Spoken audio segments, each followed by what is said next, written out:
Alhamdulillahi Rabbil Alamin wa bihi nasta'inu ala umuri dunya waddin wa ala alihi wa sahbihi wa sallim.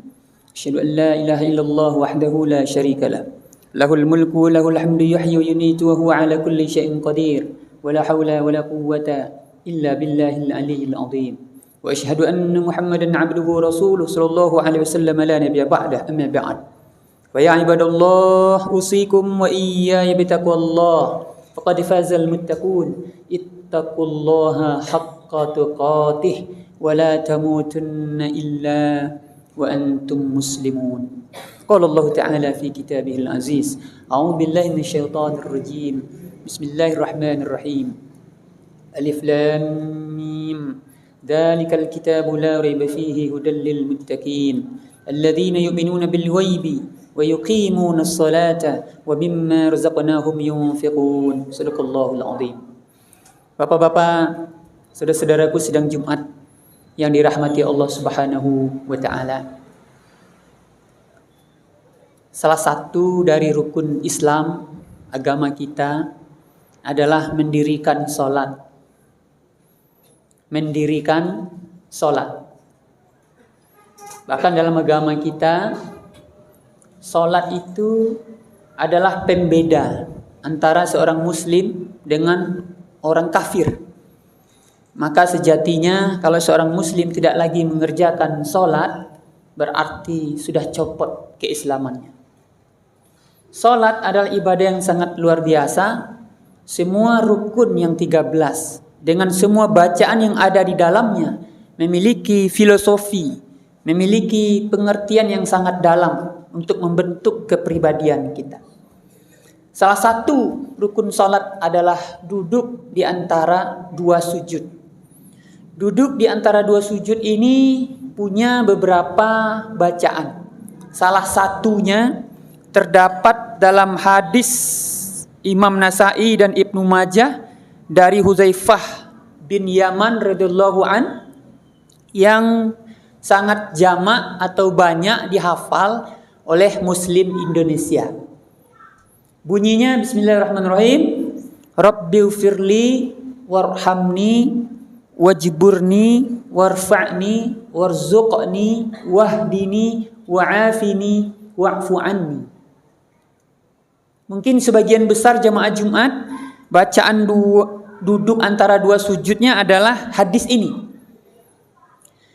Cuma apakah kita paham maknanya? Ini belum tahu. Mungkin banyak yang belum paham maknanya. Padahal kalau kita baca dengan pemaknaan yang dalam, penghayatan yang dalam, dan diimplementasikan dalam kehidupan sehari-hari, ini sangat luar biasa.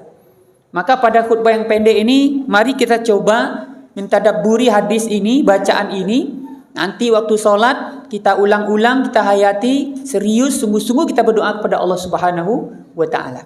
Kita ulas dalam hadis ini yang dibaca duduk antara dua sujud. Pertama, Rabbighfirli. Wahai Rabbku, wahai Tuhanku. Jadi dalam terjemahan bahasa Indonesia, Tuhan itu terdapat dalam kata Rabbi dan ilahun. La ilaha illallah, tidak ada Tuhan selain Allah. Jadi kita mengartikan ilah itu Tuhan juga. Alhamdulillahi Rabbil Alamin. Segala puji bagi Allah, Rabb sekalian alam. Rabb dalam terjemahan bahasa Indonesia Tuhan juga. Apa bedanya? Beda dia. Kalau Rabb itu, apa arti? Ma huwa makna min Rabb? Apa arti Rabb? Rabb itu antara lain artinya yang menciptakan. Jadi kalau kita memuji Allah itu, memang Allah yang menciptakan kita, tidak ada yang lain. Misalnya, kita diciptakan dari setetes air. Itu dengan kekuasaan Allah Subhanahu wa taala. Mim maniyyi yumna, dari setetes air yang menjijikkan. Mungkin bapak-bapak sidang Jumat yang dirahmati Allah langsung nyambung dan paham. Setetes air yang menjijikkan yang dimaksud itu kita sudah tahu. Jadi mohon maaf kalau setetes air itu diletakkan di piring kita sedang makan, nggak jadi makan kita. Ingat, dari situ kita berasa. Ma huwal makna min Rabb. Kenapa kita memuji Allah? Allah yang menjadikan kita. Apalagi Allah yang memberi rezeki. Allah yang menghidupkan, Allah yang mematikan, Allah yang menjaga, Allah yang mengatur tata surya. Tidak ada yang lain. Memang misalnya dalam kehidupan berbangsa dan bernegara, ada misalnya mohon maaf Menteri Kelautan dan Perikanan misalnya. Maaf, apakah Pak Menteri itu yang ngatur laut dan ikan? Pak Menteri itu yang menciptakan laut dan ikan? Atau Pak Menteri itu mampu tidak menguasai laut dan ikan? Naikkan ke helikopter, lompatkan Menteri itu ke laut. Bisa selamat nggak dia? Padahal dia menterinya laut. Tidak bisa. Itu ciptaan Allah Subhanahu Wa Taala. Ada Menteri Kehutanan. Menteri itu tidak menyiram hutan yang luas ini. Sehingga hutan ini menjadi paru-paru dunia. Kalau tidak ada hutan ini, kehidupan kita jadi luar biasa, sulit, susah. Ada efek rumah kaca namanya sekarang. Tembusnya ozon, itu akan mempengaruhi kualitas kehidupan kita. Tapi apakah kementerian itu yang menciptakan hutan? Tidak. Menteri Pertanian, apakah Menteri Pertanian yang menyiram area pertanian? Sekarang hujan ini. Dengan hujan, wa anzalna minas sama'i ma'an. Kami turunkan air dari langit. Fa akhraja bihi minas samarat. Dengan hujan itu, maka keluar berbagai macam tanaman di muka bumi. Rizqan lakum, sebagai rezeki buat kamu. Fala taj'alu lillahi andada, maka jangan kamu jadikan Allah itu berbilang. Apa artinya? Sudah jelas Allah yang ciptakan hujan itu. Bumi ini jadi subur. Kenapa orang masih membelakang kepada Allah Subhanahu Wa Taala? Jadi sidang Jumat yang dirahmati Allah Subhanahu Wa Taala, kalimat Rabb itu maknanya luas dan dalam. Maka di sini doanya diawali dengan Rabbil firli. Wahai Rabbku, ampuni aku. Apa yang ada di balik itu? Tidak ada kita yang bebas dari dosa dan kesalahan. Semua anak cucu Adam ini berdosa. Semua anak cucu Adam berdosa. Tapi sebaik-baik orang yang berdosa adalah yang minta ampun kepada Allah Subhanahu Wa Taala. Maka dalam duduk antara dua sujud, doa pertama kita adalah Rabbil firli, wahai Rabbku, ampuni aku. Sidang Jumat yang dirahmati Allah, khatib dan jemaah semua tidak ada yang tidak berdosa, pasti berdosa. Dan kalau kita menunggu untuk berbuat baik, mengetuk pintu ampunan Allah menjadi orang suci, tidak akan pernah. Karena kita tidak akan pernah jadi orang suci. Yang maksum itu hanya satu, Rasulullah Muhammad SAW. Maka doa ini memberikan pelajaran kepada kita. Kita ini memang banyak salah kita. Kalau baca buku, misalnya dosa-dosa menurut Al-Quran, Masya Allah, na'udzubillah min dzalik. Setiap hari buat berdosa. Kapal lu awak berfikir indah-indah. Punya orang nak punya awak. Bak cara mengicur.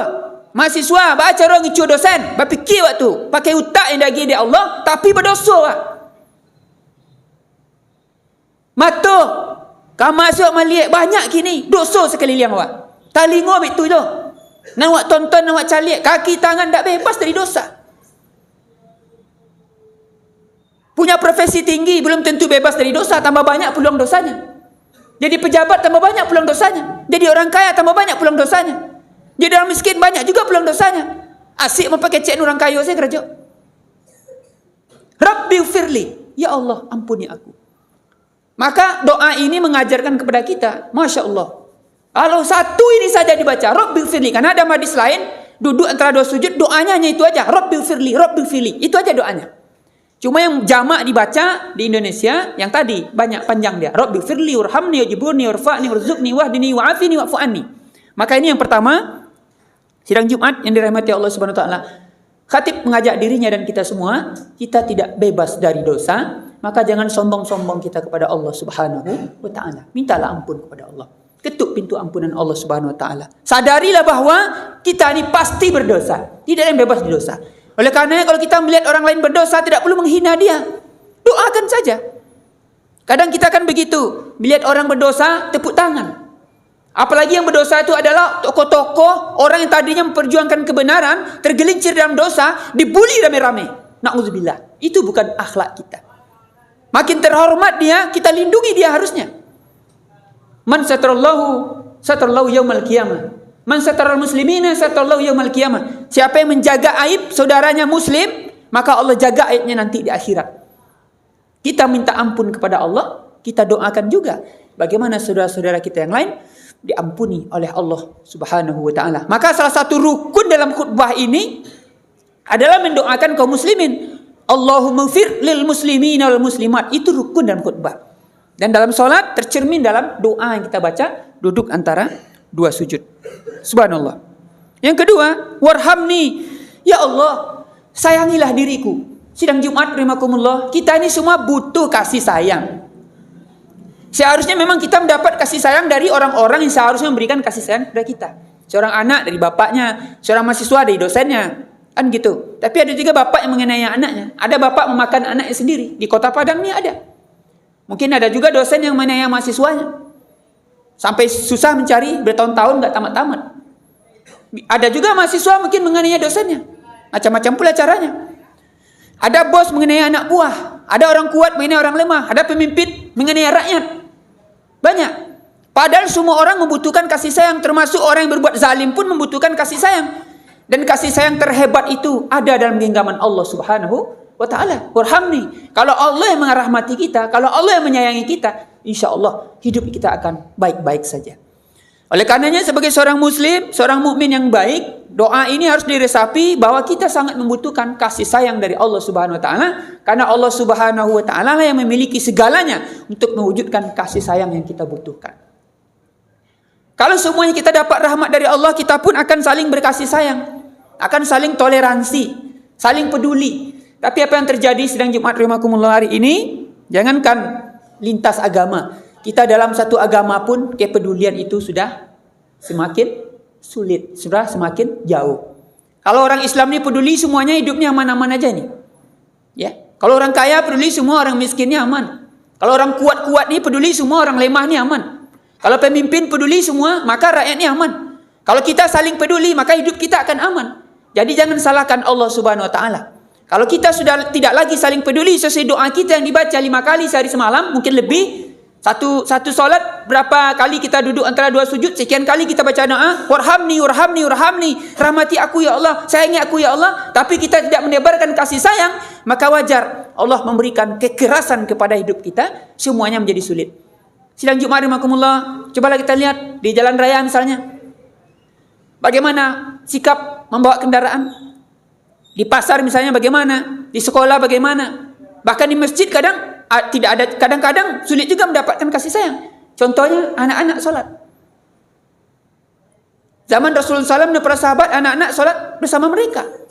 Boleh aja anak-anak di sela-sela kita. Tidak perlu dihardik, tidak perlu dimarahi, bimbing dia.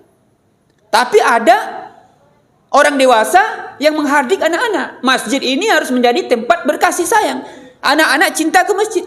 Diajar ya, dididik betul, diarahkan betul. Tapi dimarahi, diusir itu tidak ada. Dicontohkan oleh Rasulullah SAW dan para sahabatnya. Nah ini kasih sayang. Jadi dibaca dalam doa, duduk antara 2 sujud, diresapi agar Allah kasih kita kasih sayangnya, tapi kita juga menjadikan itu kepribadian kita sesama kita.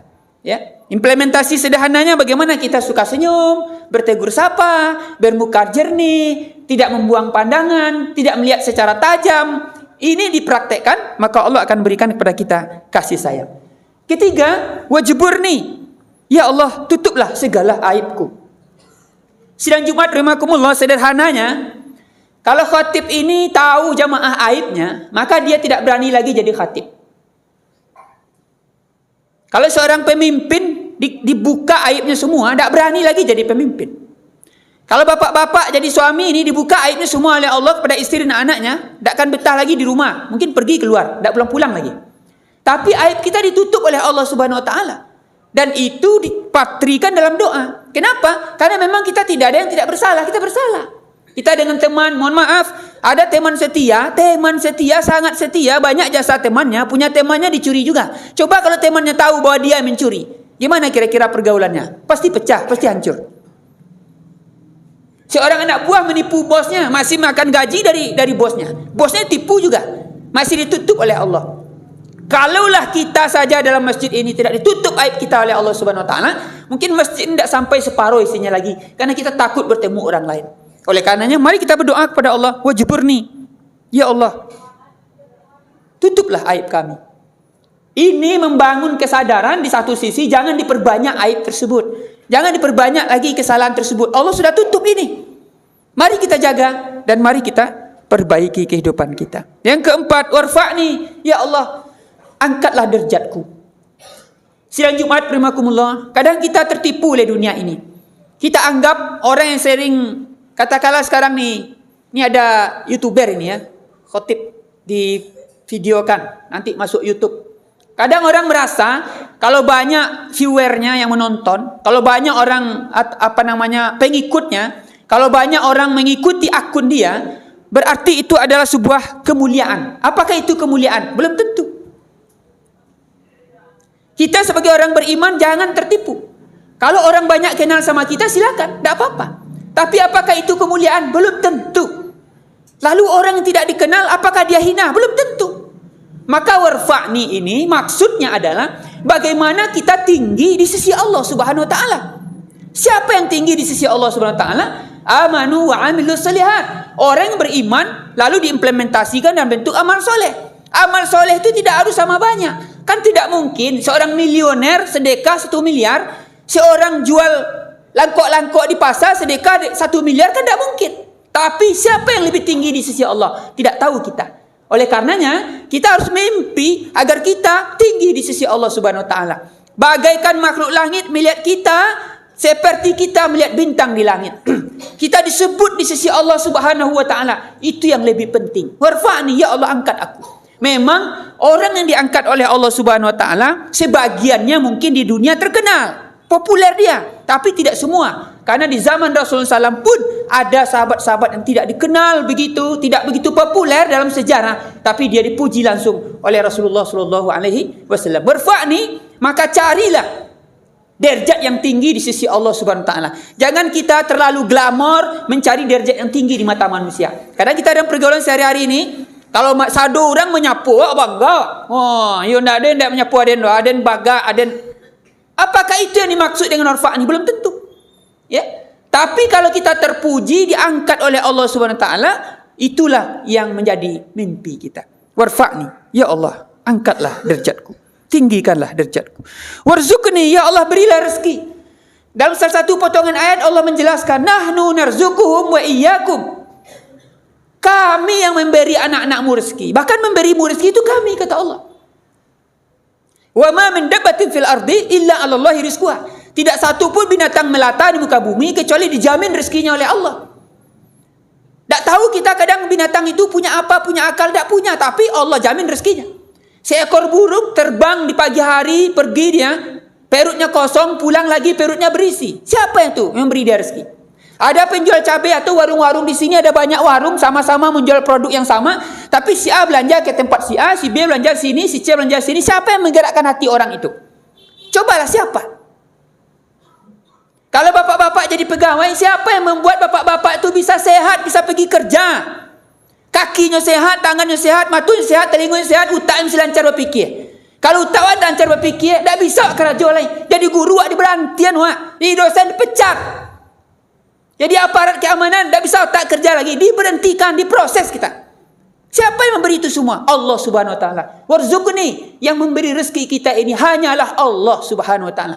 Tapi mengapa ada seorang manusia diberi rezeki, diberi kelebihan, diberi sesuatu oleh Allah, tapi Allah justru di belakangnya.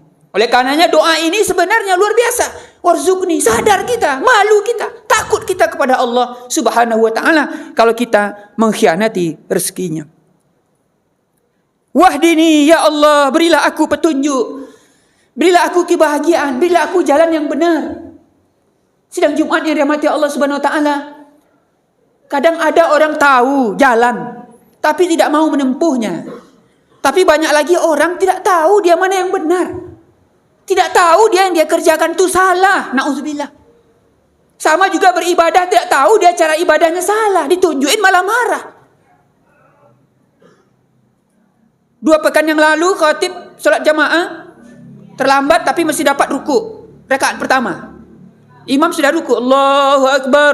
Kita terlambat, masbuk, ruku langsung Allahu Akbar, Allahu Akbar. Sami Allahu liman hamidah, i'tidal, berdiri. Datang seorang jamaah, langsung dia salat Allahu Akbar, langsung diikuti. Lalu ketika imam baca salam, Assalamualaikum warahmatullahi, Assalamualaikum warahmatullahi. Hanya baca salam loh. Ini baca salam loh. Padahal dia tidak mendapatkan ruku. Ya kan? Apakah dia dihitung 1 rakaat? Tidak. Berjamaah dihitung. Harusnya dia tambah 1. Nah, inilah pentingnya hidayah atau ilmu. Oleh karena sidang Jumat rahimakumullah, sabandit apapun awak silakan. Kecil orang terserah. tapi kita harus selalu belajar. Kita harus selalu menambah ilmu. Sekarang udah canggih. Ada nih, ada YouTube, ada TikTok, ada apa. Banyak akun-akun bisa kita belajar. Wah, di sholat kita berdoa, di luar kita berusaha untuk menambah ilmu, terutama ilmu agama. Yang oleh Imam Al-Ghazali, mempelajari ilmu agama adalah kewajiban pertama seorang muslim. Wa'afini, ya Allah, berilah aku kesehatan. Kesehatan itu memang penting. Dan ketahuilah, sehat, termasuk orang yang sakit menjadi sehat tidak selalu karena obat, tapi hakikat sehat itu dari Allah Subhanahu Wa Taala. Maka ada juga hadis, salah satu cara berobat itu justru bersedekah. Dan bisa jadi kita banyak penyakit karena kita kurang sedekah, kurang bersyukur. Oleh karenanya kita doa kepada Allah, tapi di luar kita bangun kebiasaan hidup yang baik. Wa'fu anni, terakhir, ya Allah, maafkanlah aku. Selalulah kita merendahkan diri kepada Allah Subhanahu Wa Taala. Siapapun kita, oh hebat kita. Tidak mungkinlah kita melewati kehebatannya dan kemahakuasaannya Allah Subhanahu wa Ta'ala. Semoga dengan penghayatan doa ini, sidang Jumat yang dirahmati Allah Subhanahu wa Ta'ala, solat kita semakin berkualitas, kita makin dekat dengan Allah, dan kita bisa praktekkan ya, kita bisa transfer kepribadian solat ke dalam kehidupan kita sehari-hari. Fa'tabiru ya ulil absar la'allakum tahtadun.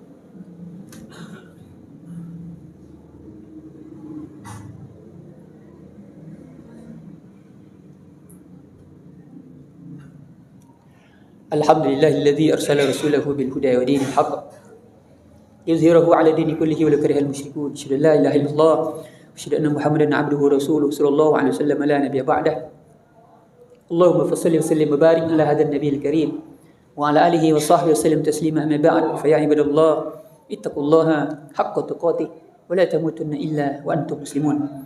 Qala Allah ta'ala fil Qur'anil Karim, a'udzu billahi minasyaitonir rajim. Bismillahirrahmanirrahim.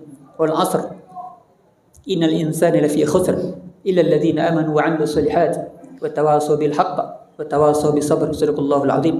Innallaha malaikatahu yusholluna 'alan nabi ya ayyuhalladhina amanu sallu 'alaihi wa sallimu taslima. Allahumma shalli 'ala Muhammad wa 'ala ali Muhammad kama shallaita 'ala Ibrahim wa 'ala ali Ibrahim wa barik 'ala Muhammad wa 'ala ali Muhammad kama barakta 'ala Ibrahim wa 'ala ali Ibrahim fil 'alamin innaka Hamidum Majid.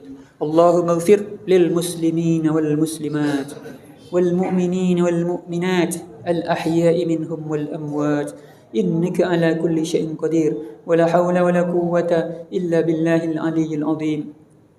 Allahumma ighfir lana dhunubana wa liwalidina warhamhum kama rabbawna shighara. Allahumma ij'alna minat tawwabin waj'alna minal mutatahhirin waj'alna min 'ibadikas salihin. Allahumma arinal haqqa haqqan warzuqna ittiba'ah wa arinal batila batilan warzuqna ijtinabah. Rabbana taqabbal minna innaka antas samiul 'alim wa tub 'alaina innaka antat tawwabur rahim. Rabbana atina fid dunya hasanah wa fil akhirati hasanah wa qina adzabannar. Ibadallah, innallaha ya'muru bil 'adli wal ihsan wa ita'i dzil qurba wa yanha 'anil fahsya'i wal munkar wal baghi ya'izukum la'allakum tadhakkarun. Wa la dzikrullahi akbar.